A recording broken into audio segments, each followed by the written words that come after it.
Assalamualaikum. Bertemu kembali dengan saya Cipta Hening, pengasuh Majelis Zikir dan Sholawat Sirul Asra Surabaya. Sesungguhnya di dalam langit dan bumi itu terdapat tanda-tanda kebesaran daripada Allah Subhanahu wa Ta'ala. Begitu juga di dalam diri manusia. Apakah kalian tidak berpikir? Apakah kalian tidak merenungi? Apakah kalian tidak mentafakuri bahwa di dalam setiap segala sesuatu di situ ada rahasia daripada Allah Subhanahu wa Ta'ala. Al-insanu siri wa ana siruhu. Sesungguhnya aku adalah rahasia hambaku dan insan adalah rahasia bagiku. Ungkapan ini tidak asing bagi diri kita. Bahkan di dalam kehidupan keseharian kita sering mendengar ungkapan tersebut. Namun, apakah diri kita pernah merenungi dan menemukan rahasia Allah yang ada di dalam alam ini dan yang ada di dalam diri kita? Apabila kita telah menemukan rahasia khususnya yang ada di dalam diri kita, maka disitulah kita akan menemukan jalan pulang. Kita akan menemukan jalan untuk mengenal Allah, untuk mengenal jati diri kita dan asal kejadian diri kita. Dengan mengenal diri kita dan tanda-tanda kebesaran Allah yang ada di dalam diri kita, baik itu yang ada di dalam tubuh secara fisik, begitu juga dengan tubuh secara spiritual atau rohani atau secara batiniah. Salah satu rahasia Allah yang apabila kita mampu memahaminya, mampu membuka rahasia di dalamnya, maka pengetahuan rahasia tersebut akan mengantarkan diri kita kepada Allah, kepada setiap rahasia Allah, kepada setiap energi Allah yang ada di dalam diri kita, setiap tajalliyah Allah yang ada di dalam tubuh secara fisik maupun tubuh secara batin yang ada di dalam diri kita. Lalu apa rahasia Allah yang wajib kita ketahui lebih awal sebelum kita mengetahui tentang rahasia-rahasia yang lainnya? Yang paling awal dan yang paling pangkal di dalam pengenalan kita kepada Allah, sehingga kita mampu mengeksplor, sehingga kita mampu menggali potensi energi ilahiyah yang ada di dalam diri kita. Begitu juga energi alam semesta yang ada di dalam diri kita. Kita mampu mengaksesnya dan mengaktifkannya demi keberlimpahan, demi kesempurnaan rohani kita, sehingga kita mampu lebih bermanfaat sebagai rahmatan lil alamin, seperti yang pernah dicontohkan oleh junjungan kita Nabi besar Muhammad Sallallahu Alaihi Wasallam. Kembali menjadi manusia cahaya yang mencahayai, yang menyinari segala sesuatu, baik yang ada di luar diri kita maupun yang ada di dalam diri kita. Di dalam ilmu Jawa atau spiritual kejawen, kita mengenal dulur papat limo pancer. Dulur papat limo pancer di sini sama dengan 4 unsur yang ada di dalam diri kita. Unsur api, unsur tanah, unsur air, dan unsur angin yang menjadikan nafsu, mutmainah, alwamah, sufiyah, dan amarah. Apabila seseorang telah mengenali 4 unsur yang ada di dalam dirinya dan mampu mengendalikannya, begitu juga di dalam ilmu Jawa, ilmu kejawen. Apabila seseorang telah mampu mengendalikan dulur papat, maka dia akan menemukan limo pancer. Dulur papat, limo pancer, dan 4 unsur di dalam diri manusia yang menjadikan batang tubuh pada diri manusia dan menjadikan hawa nafsu pada diri manusia itu dilambangkan di dalam tangan manusia itu sendiri, di dalam jari-jari yang ada di tangan manusia itu sendiri. Ini adalah dulur papat. 1, 2, 3, 4, atau yang biasa disebut dengan kakang kawah adi ari-ari. Tetapi di dalam ilmu marifat atau ilmu tasawuf, ini disebut unsur api, ini disebut unsur angin, ini disebut unsur air, dan ini disebut unsur tanah. 4 unsur ini atau kakang kawah adi ari-ari ini, ya, ini tidak bisa melakukan apapun, tidak bisa hidup, tidak bisa ada, tidak bisa nyata, dan tidak bisa terlahir ke dunia ini tanpa adanya pancer. Nah, 4 unsur ini kalau ini hilang, ini nggak bisa megang apa-apa ya. Megangnya bagaimana? Nggak bisa ngunci gini, megangnya nggak bisa plek, megang gini saja ya. Tapi karena ada pancer, maka ini bisa pegang, lengkap. Oke, lengkap. Maka 4 unsur ini harus dikendalikan. 4 unsur ini harus dikendalikan sehingga yang muncul adalah pancer.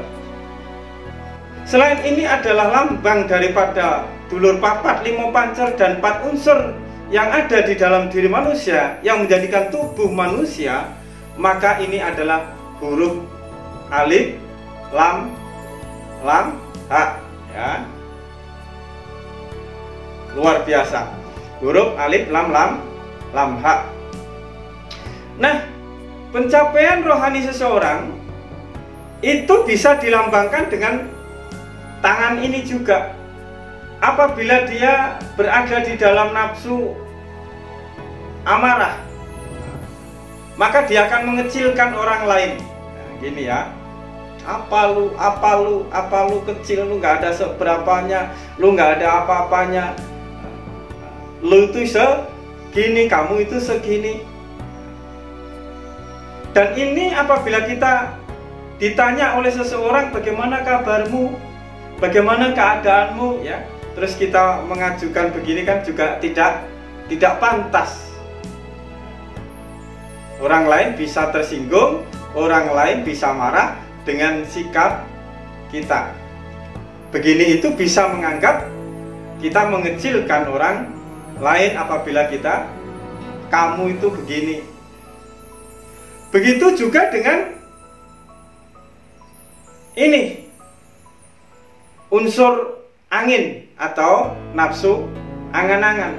Masa sama orang, gimana kabarmu mas? Ya, kabarku alhamdulillah begini kan.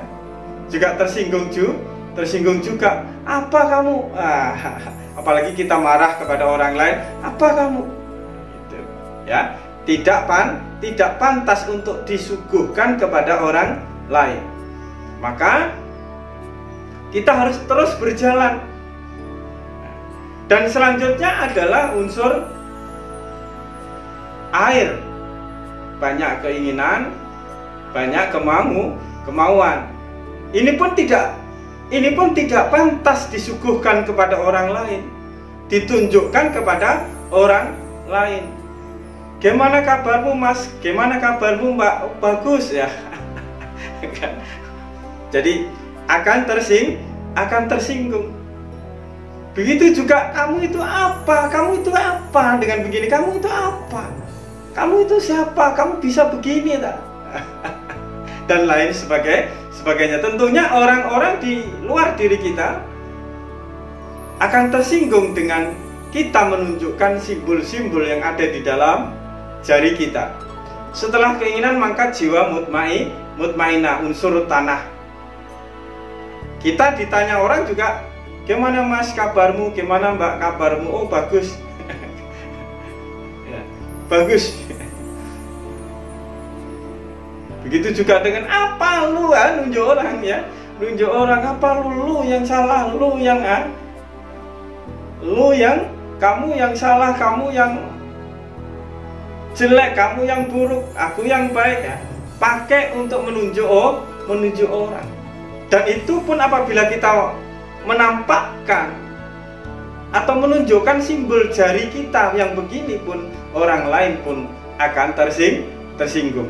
Jadi 4 unsur ini tidak boleh kita menonjolkan, kita menunjukkan, sehingga 4 unsur 1, 2, 3, 4 ini harus tidak dipergunakan untuk menunjuk orang lain, untuk memberikan simbol tentang keadaan, kondisi diri kita, begitu juga keadaan dan kondisi orang lain.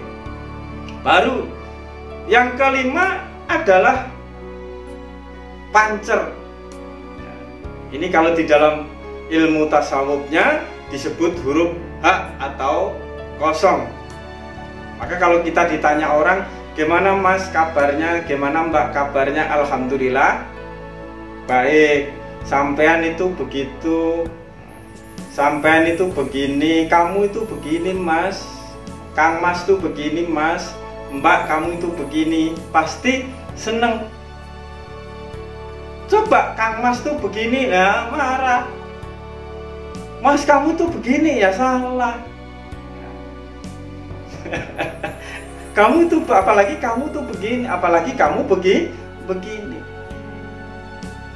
Yang bagus pencapaian rohani seseorang apabila 4 unsur ini sudah tidak muncul, maka yang timbul adalah hu atau hak ini, maka sifat kebagusan daripada seseorang itu akan muncul. Nah, jadi tangan kita ini merupakan simbol huruf alif, lam, ha. Nah, alif, lam, ha. Jadi Allah selalu sibuk untuk mengurusi segala urusan daripada makhluknya, dilambangkan, disimbolkan di dalam jari kita. Ini yang pakai kita mandi, pakai kita bekerja, pakai memegang ini, memegang itu, sehingga kita bisa melakukan aktivitas pekerjaan, berganti baju, memasak, memencet-mencet HP, menyangkul, dan lain sebagainya. Simbol bahwa Allah meliput, simbol bahwa Allah mencukupi dan selalu sibuk mengurusi urusan hambanya, disimbolkan dengan tangan ini yang merupakan huruf alif lam lam ha yang dibaca Allah, atau ini yang dinamakan dulur papat limo pancer. 4 ini adalah unsur air, angin, api, dan tanah. 5 ini adalah ruh, nyawa, atau kekosongan yang disebut juga dengan Nur Muhammad. Nah, tubuh kita, seluruh tubuh secara jasad ini dan seluruh tubuh secara batin ini mengetahui bahwa ini simbol Allah, alif lam lam ha. Ya. Nah, di sini dari belakang ini adalah simbol kulit luar di dalam jari kita, di dalam telapak tangan kita ini adalah simbol alif lam lam ha.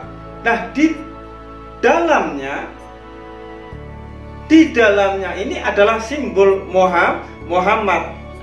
Ha mim dal, ha mim dal, Muhammad. Jadi ini simbol Allah, ini simbol Muhammad. Kalau kita kaji lebih dalam lagi, di samping yang di dalam telapak tangan kita ini simbol Muhammad, di situ juga ada simbol Asmaul Husna. Nah, Selama tangan kita itu tidak pernah dirapatkan begini, maka diri kita akan dihadapkan kepada sebuah masalah-masalah, sebuah pemikiran-pemikiran. Nafsu kita menjadi liar, ya, pikiran kita menjadi liar, akal kita menjadi liar. Hal itu terjadi karena apa? Karena kita tidak pernah mendiamkan, kita tidak pernah mempertemukan kedua telapak tangan ini sehingga dia mingkem. Jadi kebanyakan orang merenung itu atau berpikir keras itu pasti begini. Nah, atau enggak begitu, begini. Nah, kalau enggak begitu, begini. Nah, begini. Atau begini. Atau begini. Nah, biasanya begini ya. Ini di meja tuh begini. Kadang ada yang begini, ya. Ada yang begini. Itu apa? Untuk mendiamkan pikiran, untuk mendiamkan angan-angan, untuk mendiamkan nafsu, untuk mendiamkan ego dan keakuan. Sehingga segala sesuatu tadi itu akalnya diam, pikirannya diam, nafsunya diam, egonya diam. Setelah semuanya diam, maka dia masuk ke dalam keheningan. Keheningan yang dicapai barulah dia sampai kepada untuk melewati unsur api, unsur angin, unsur air, unsur tanah, yaitu unsur atau nafsu amarah, nafsu angan-angan, nafsu keinginan yang berlebih, dan nafsu yang tenang atau jiwa yang tenang. Maka ini harus dibeginikan, ditutup.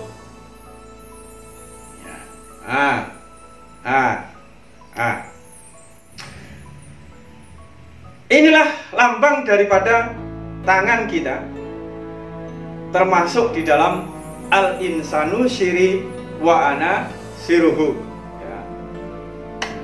Efek ini mendiamkan segala sesuatu, begini, begini, atau begini, atau begini.